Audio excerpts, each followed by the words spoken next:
بسم اللہ الرحمن الرحیم صلی اللہ علی النبی الامی وآلہ صلی اللہ علیہ وسلم صلاۃ و سلام علیک یا رسول اللہ اللہم صلی علی سیدنا و مولانا محمد معادل الجود والکرم وآلہ وبارک وسلم۔ یوں تو درود پاک کے بے شمار فضائل ہیں جو آپ لوگ علماء اکرام کی زبانی سنتے ہی رہتے ہیں، اور بے شمار کتب حدیث وغیرہ میں درود پاک کے فضائل بیان ہوئے ہیں،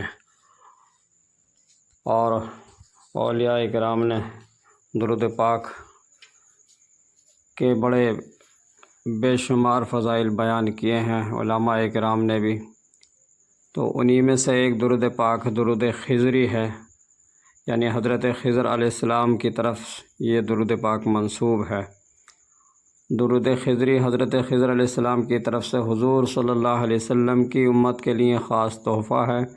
یہ درود پاک اولیاء کرام کا پسندیدہ درود پاک ہے۔ اس درود پاک کے بے شمار فوائد ہیں۔ سب سے بڑا فائدہ یہ ہے کہ اس درود پاک کو پڑھنے والا حضور صلی اللہ علیہ وسلم کا خاص غلام بن جاتا ہے۔ دین اور دنیا میں اسے کسی چیز کی کمی نہیں رہتی، اور سکون کی دولت سے مالا مال رہتا ہے۔ اس درود پاک کو پڑھنے والے کے لیے رزق کی تنگی دور کر دی جاتی ہے۔ اس درود پاک کو پڑھنے کی ایک خاص فضیلت یہ بتائی جاتی ہے کہ اس درود پاک کو جو بھی کثرت سے پڑھتا ہے، پڑھنے والے کو روضہ رسول صلی اللہ علیہ وسلم کی حاضری کا شرف حاصل ہوتا ہے۔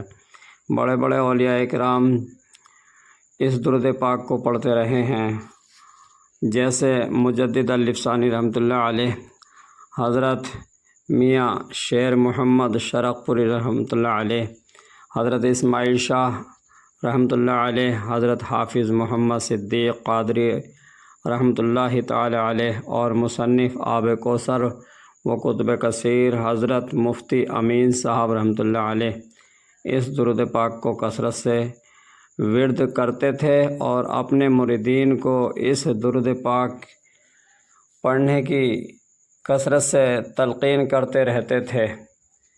بے شک عاشقان رسول صلی اللہ علیہ وسلم کا پسندیدہ یہ درود پاک ہے، اور جتنا بھی زیادہ ہو سکے میں اور آپ اس درود پاک کو پڑھتے رہیں۔ درود پاک پڑھنے کے فضائل خود آپ ملاحظہ فرمائیں گے جب آپ پڑھیں گے انشاءاللہ۔ درود پاک پڑھنے والا کبھی خالی دامن نہیں رہتا ہے۔ درود پاک ضرور پڑھنا چاہیے۔